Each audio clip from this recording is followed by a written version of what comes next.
What's good, everybody? It's your boy Dexter Henry alongside Bryan Fonseca. We are into the offseason for the New York Knicks. The NBA draft is over. Bryan and I just did 2 live draft shows this week, which were very interesting. This is true. I will say. I had fun. They were fun. Interesting depending on who you are, what you believe, who you ask. Yeah. Some people a little bit too mad. We had fun. I had fun. I think mad. most of y'all had fun. I think most people had fun. I hope most of you guys had fun. 1 week removed from the parade, I would think fun is still being had, but you know, I'm still.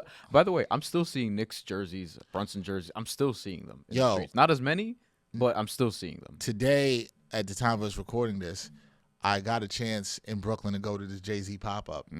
And when I got there, the line was a little longer than I expected, despite it having these timed entries. They were behind schedule, but they did a good job, and the pop-up was dope. Check it out if you can. There's one in Brooklyn, one in Manhattan.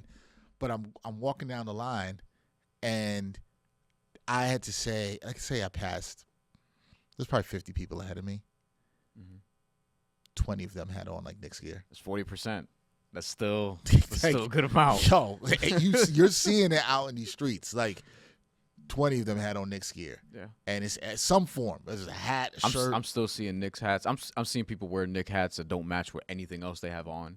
You know what I mean? They have like a green top or whatever else and just a blue and orange Knicks hat. I'm trying to remember where I was the other day, and we'll get into what we're going to do, but there was somebody who was, I don't remember what place I was at, but it was like, this person clearly didn't have the memo right now. Wherever I was, there was a bunch of people. It wasn't a parade or anything, but it was people wearing Knicks gear because this is the season. Summer, everybody's got their Knicks gear on now. And this person was like, Brooklyn Nets hat with a Brooklyn Nets shirt. And I was like, that is a choice. I mean, the person's probably like, yo, I'm 10 toes down. No matter what, you know.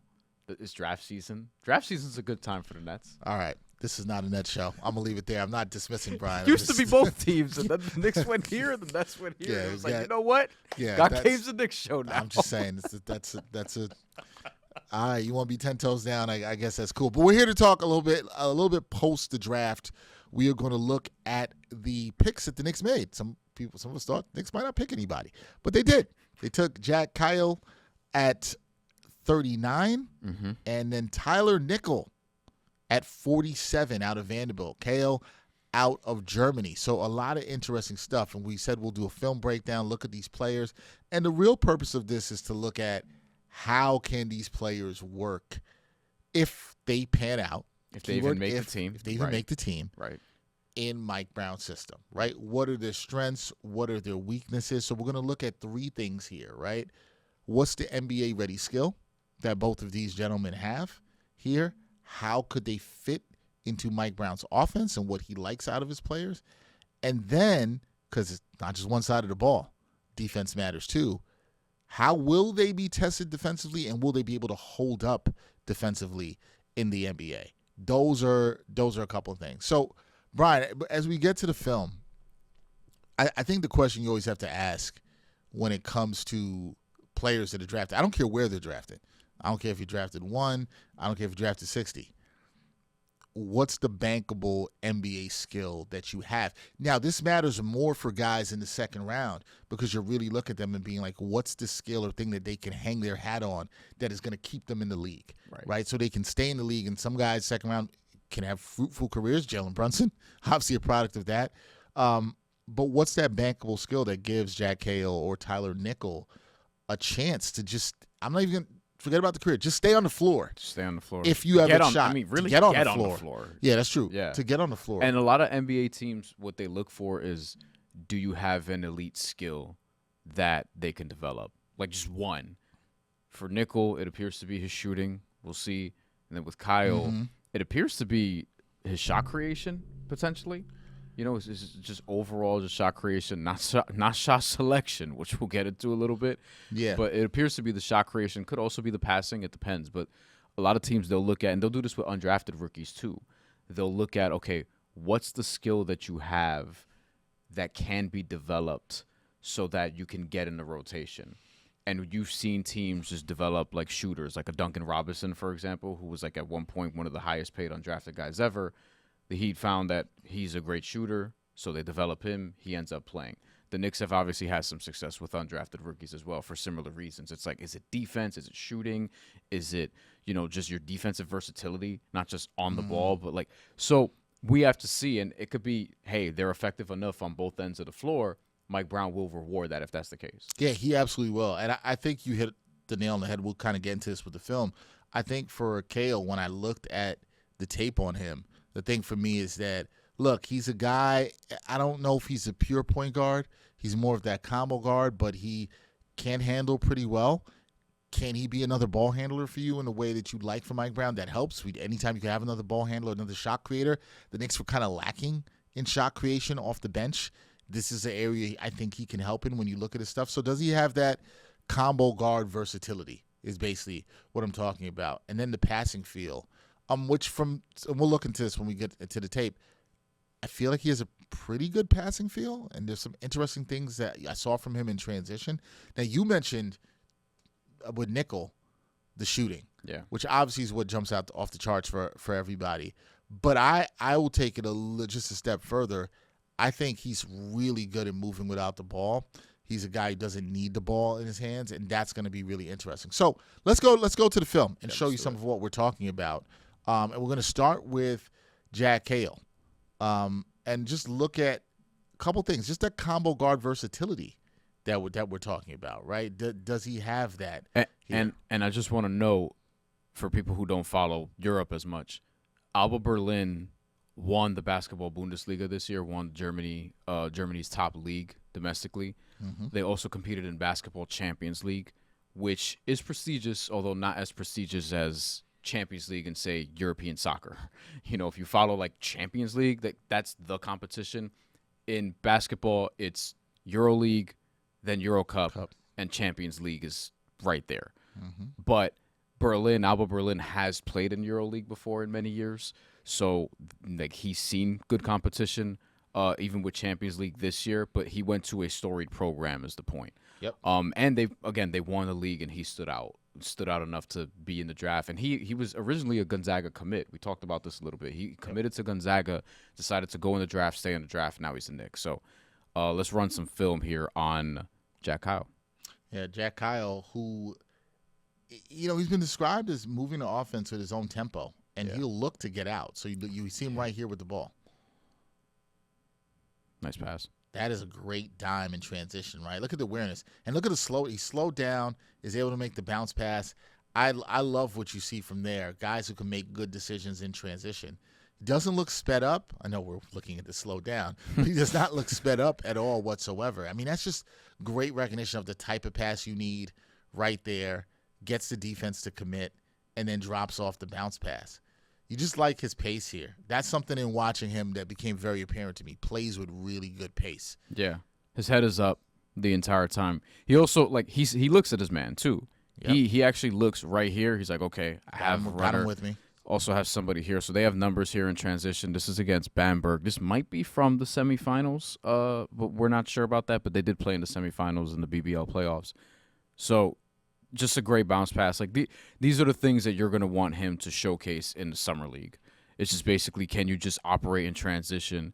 Can you hit your teammates? Can you run the floor and be a legitimate floor general? That's going to be one of the things that keeps him on the floor. Yeah, that absolutely is going to be one of the things that keeps him on the floor. So you like that there. You saw a little bit of the pace. You see that he can actually dish in transition. I know sometimes we look for the scoring, but if you're going to, and we'll get to this more about how he can have an impact possibly in Mike Brown's offense, one of the things you're going to want to see is, can you create for others?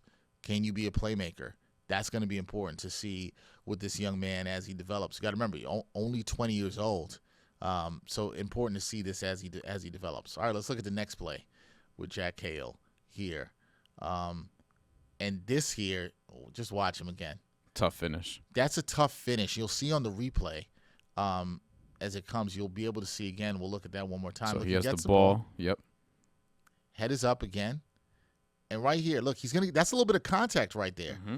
Even off that. So that shows me a little bit of strength to be able to take it. But this is not the only contact he's going to have as he now gathers and goes up. The contact again here. Great touch. Great touch to finish through the contact. So you're seeing him able to attack the basket. Something you mentioned, and you talked about the level of basketball he played, Bryan. You see the contact there. The replay shows you right there. and then takes it again. A nice and one finish there. And you want to see that from a dude who's listed 6'3", 174. Yeah. To be able to hit that shot also has a good touch Great around touch the basket there on that play. What I do think matters when you look at the level that he's playing at, and I say this all the time about young men that are playing professionally in Europe, they're playing with other grown men. They're playing with other grown men, right? So to that point, you're learning the professionalism and how to get stronger. One of the dudes on his team in his backcourt, Martin Hermanson, who actually will come up later on in one of the clips that we saw, we covered him at St. Francis when he was playing for LIU. Yep.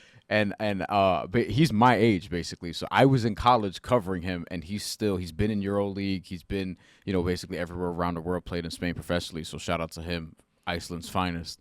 He's over here with Jack Kayil on the same team. Yeah. So there we go. Now we're going to look over at Tyler Nickel. And we talked about his NBA ready skill is that he's a movement shooter and he's a floor spacer. He's up here. He's up here. I really want people, when we watch these clips with Tyler Nickel, who Tyler Nickel does not sound how he looks. I heard him speak, and I was like, Tyler Nickel, I have to talk to you. That's a compliment. It's a compliment. Tyler Nickel, I have to talk to you. I hope we can get you on the show. Because there's a lot. I feel somebody say he sounds like Paul Wall. He does sound like Paul Wall. That's the first thing I thought. The first thing I thought is Paul Wall doesn't necessarily have the Houston drawl on it, but he sounds like Paul Wall. A little bit. That's the first thing I thought of. And I want to know if he listens to some Paul Wall. Well, Tyler Nickel, we got to get you on the show. Facts. It has to happen. But please watch the movement of this young man, because he moves really well right here without the ball. But this man could shoot. Okay, he averaged 13.5 points at Vanderbilt, shot over 44% from downtown. On pretty good volume. Good volume. That's the thing. Too. Shot 85% from the line. Yeah. So this guy can shoot, right? He can absolutely shoot. But it's the movement that's impressive to me. So actually, we should actually look at this right here, because this is good. This is a good read. If you have a really good passer, that's a tough pass to make. But if you have a really good passer here, you could maybe just get a shot at the rim. But he continues. He doesn't give up on a play there. Sets a screen for his teammate. Peels around another screen. That's just very good movement without the ball there. It's elite movement. Here's the other thing about that. When you move as well as he does without the ball. And you see how tight he is too? Like coaches will tell you, yo, brush off your teammate's shoulder. Yep. Like brush off your teammate here. He's almost, it's like you call him football, running an excellent route. And he did. And that's also a good screen set by his teammate there. But to hit these kind of shots where you move that well and you don't need the ball, you know what you have to be? Well-conditioned. Very, very well-conditioned. Any of these guys that, we talk about Steph Curry, Ray Allen, Reggie Miller back in the day, very well-conditioned guys to be able to run off screens and then get their own shot. That's impressive. That's a really impressive movement from him without the ball. And then, look, movement is not just in the half court. You want to see guys move in transition as well, too. And we're going to see a little bit of that from Mr. Nickel as well, too. Yeah. 40% from three for 3 straight college seasons, He's and a shooter. Doing it on 4.5, 6, and 7.5 attempts per game. It's on good volume. This is his NBA-ready skill. Right. I just think we should also focus on the movement with him, too. And the size helps also. Size helps, and when you can move and you don't have to give someone the ball, this is a sort of a role Landry Shamet kind of could be in. Now, he can put the ball on the floor a little bit. He can dribble if he needs to, get into the mid-range. He can do that a little bit. You don't want him doing too much, right? But he can do that a little bit. And that's also something that he could develop a little bit more, that he could get better at. So we'll move on to the next clip with Tyler Nickel. And now here, watch him. He's at the top of the screen here. So you see him there. Watch him and how he moves to the spot that he needs to get to. Ready. Too late. And look at that. Look at the space between. See, that's recognition too. He recognizes the space right here because everybody was bunched up. Yeah, if you were trying to guard him here, and there's poor communication there by Arkansas, because now the defender at the top of the screen is in a 2-on-1 situation because number 7 on Arkansas, not sure exactly who that is, he did not communicate properly, and Nickel realizes this and just drains. That's good range. Okay, look at his range. He's a couple feet beyond the college 3-point line, and calmly walked into that. Clearly an NBA 3, by the way. Clearly an NBA 3, and drains that easily. Nothing but net. So This guy's got range. I know some of you guys are already saying the Knicks got themselves a sniper. We will see how he shoots at the NBA level, but he can shoot. That's his NBA-ready skill. He can shoot. There's a lot of comps to him. You and I were talking about this after the show last night. You're seeing comps. Obviously, the lazy stereotypes. Duncan Robinson. Sam Merrill. Sam Merrill. Who's the other one? This is all the white 6'7", 6'6" shooters that you could think of. Now, here's the thing, and I'm saying this: if he is even close to any of those guys, where you got him at 47. Oh, if he's Duncan Robinson or even Sam Merrill, that's a win. It's a huge win. Sam Hauser's another one. Sam Hauser's another one. Yeah. I saw all of them.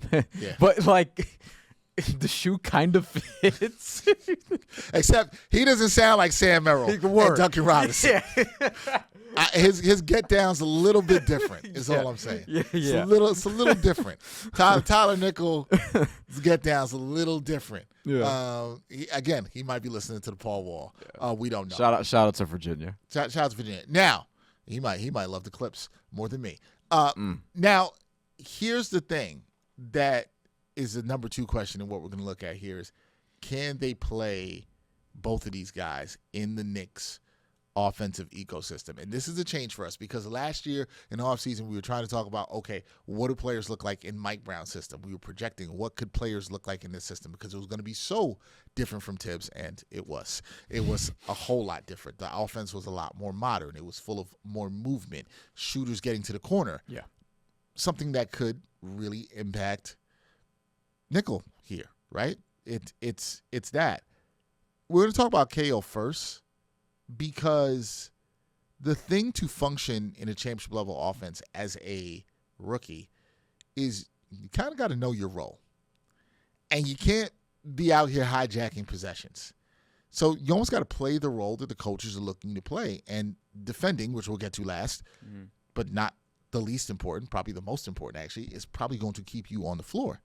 Now, for Kayil, and you see people who have analyzed him and looking at him in the draft process, people believe in his passing creativity. Shout out to Rafael Barlow, a draft guru, who had a video on Kayil, who he's very, very, very high on, and said this days before the Knicks picked him.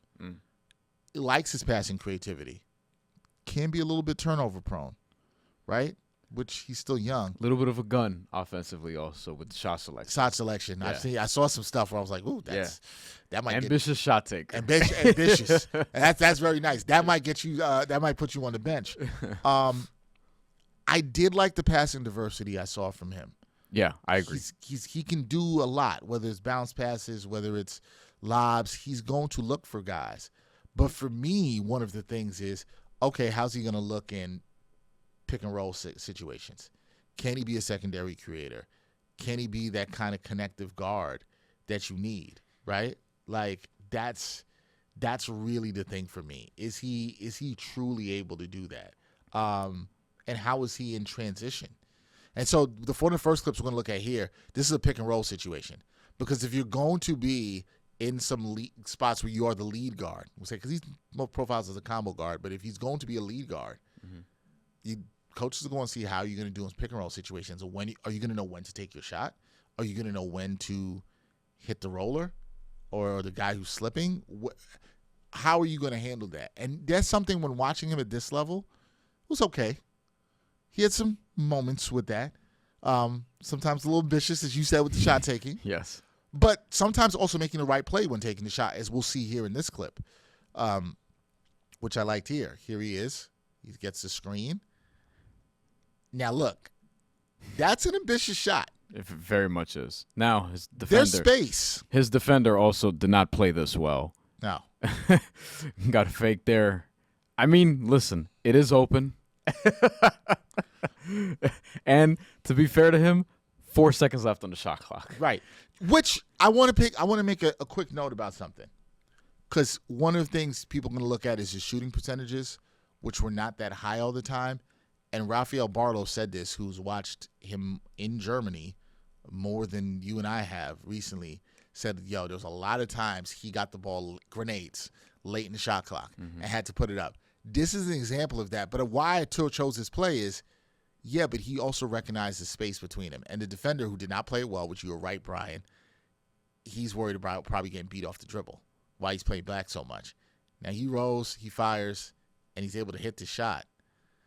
But I still got to give him credit. It's good recognition late in the shot clock where he had to do something. It's a shot Jalen Brunson would take. I'll tell you that. It is. Against a pretty good team. Like Unicaja's a pretty good team in Spain. Yeah.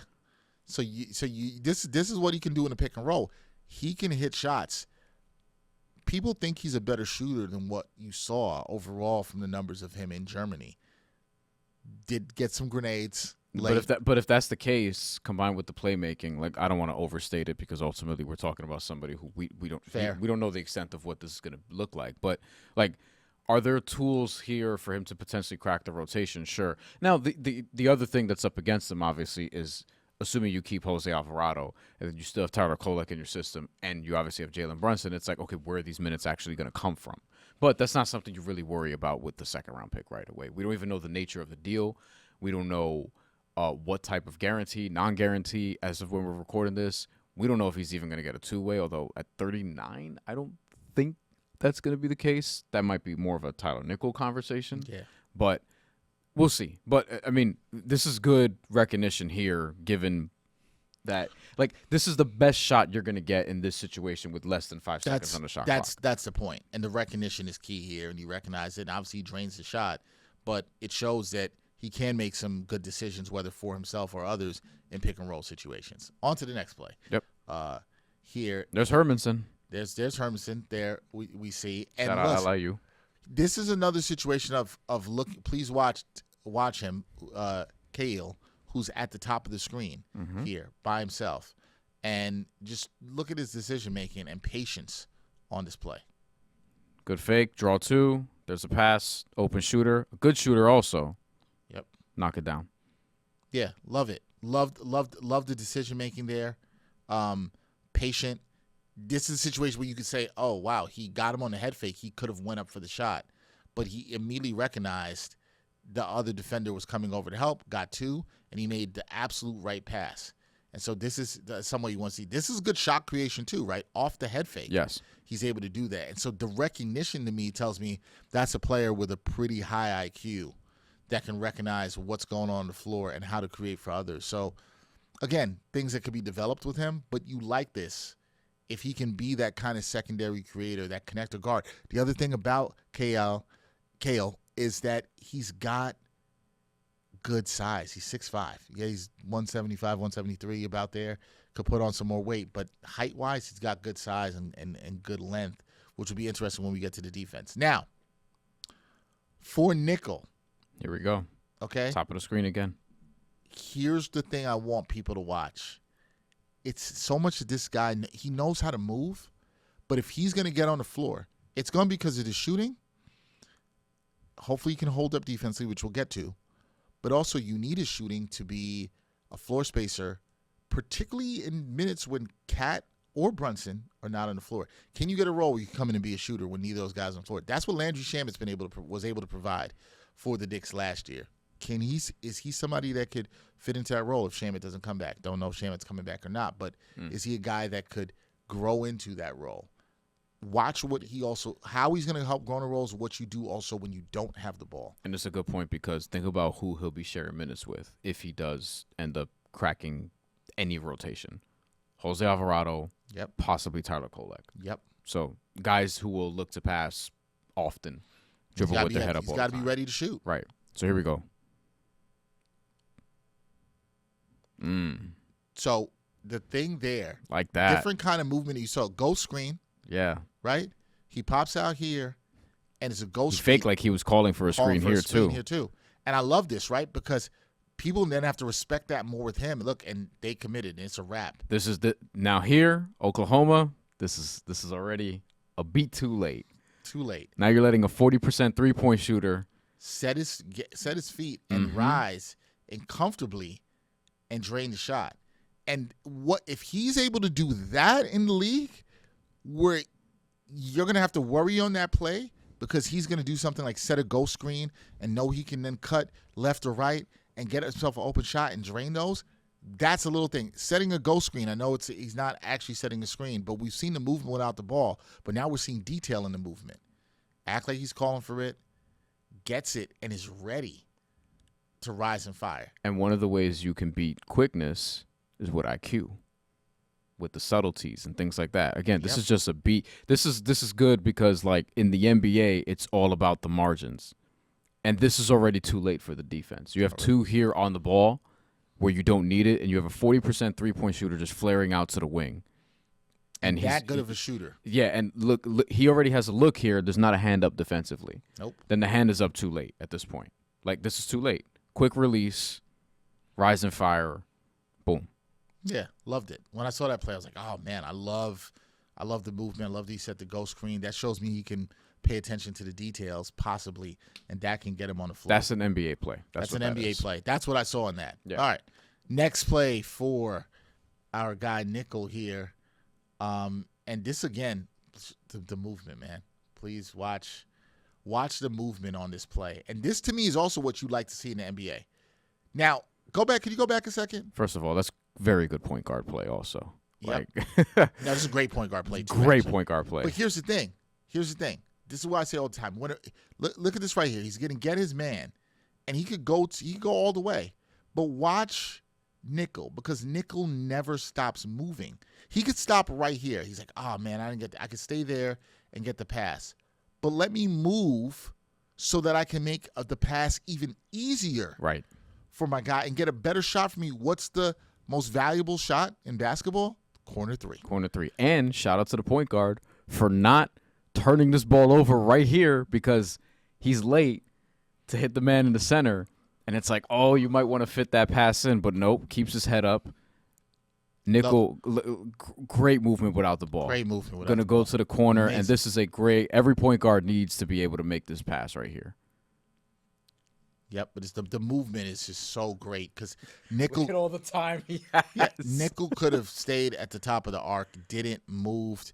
It's great, beautiful basketball there, but it doesn't happen if he stays complacent and he gets the most valuable shot. You can get the corner three, shortest three-pointer, and is able to get it in the movement. It's just a great pass. It's a great job by the point guard still putting pressure to attack the rim, Yeah. even though he wasn't going to shoot. SEC championship game. That Darius Acuff? I believe that is. That is. I actually tried to close out on him. Yep. And there you go. Rise, fire, and hits. I mean, it's beautiful. And we even have a nice replay of this here, so you can see how good of a pass that was from the baseline. This is here. great point guard play. I love that. It is, and just a great relocation to hit there. So you love that. See, that's NBA play that'll keep you on the floor. That it's a small detail, but he could have just stayed at the arc. But recognizing to move and be able to move, catch, and shoot. Yeah. That'll keep you on the floor. So we saw some things from these guys. Shout out to Duke Miles, who made that excellent pass. By the way, it was good. Now, last thing we said, defensive trust. Yes. Defense. Sometimes we have a tendency to just talk about offense. I want to talk about defense. The question for me with these guys is, can either of these players defend well enough to earn Mike Brown's trust? Why does this matter? Why does this matter for second-round picks? We saw this with Mohamed Diawara last season.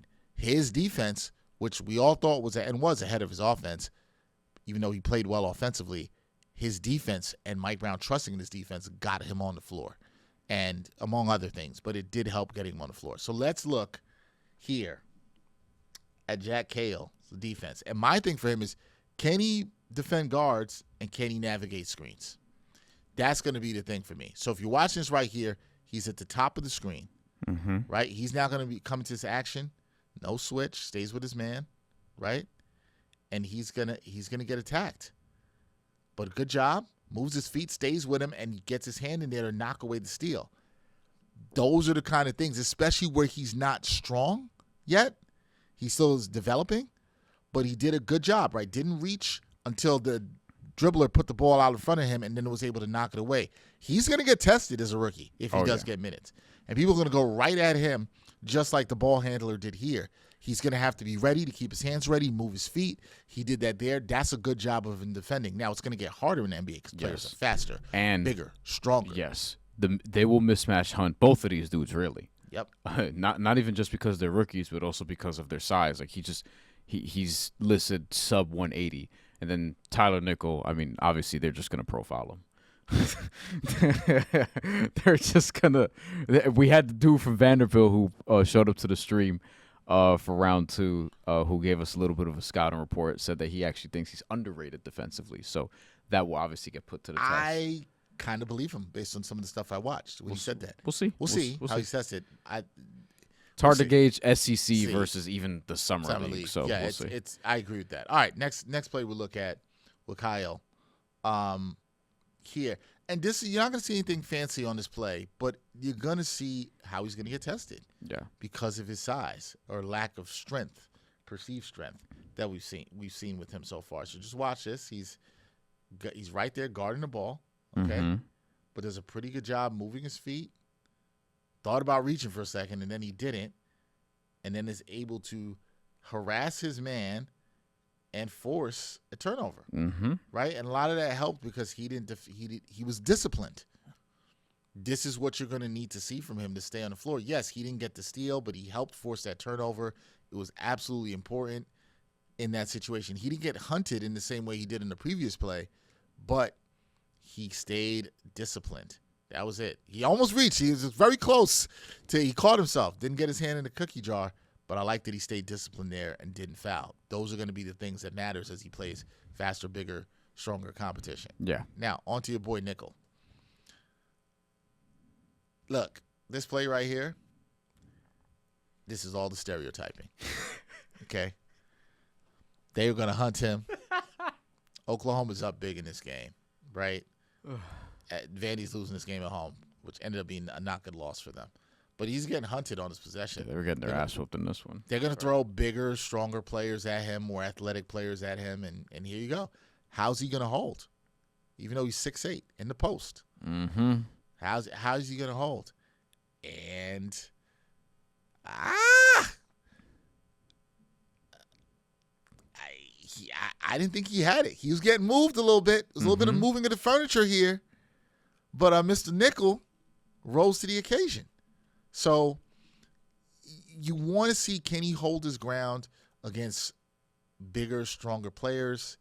He's going to get matched up against some 3s, some 4s that are going to be tough. This is a good spin move. It's good recovery by him. Never jumps until the ball's up in the air. Probably should have went straight up.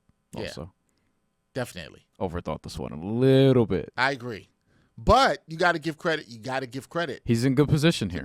He is. And doesn't bite on the first pump fake, and then is able to get the block. So, look, there's going to be guys that go straight up in the league, but you got to like what you saw from him here in terms of defensive recovery. Now, look, for a guy that runs as much as he does on the offensive end, he's going to get tested on the defensive end for sure. This is Terrion Reed, who's apparently was a five-star recruit coming out, although he's already moved from Alabama to Oklahoma, but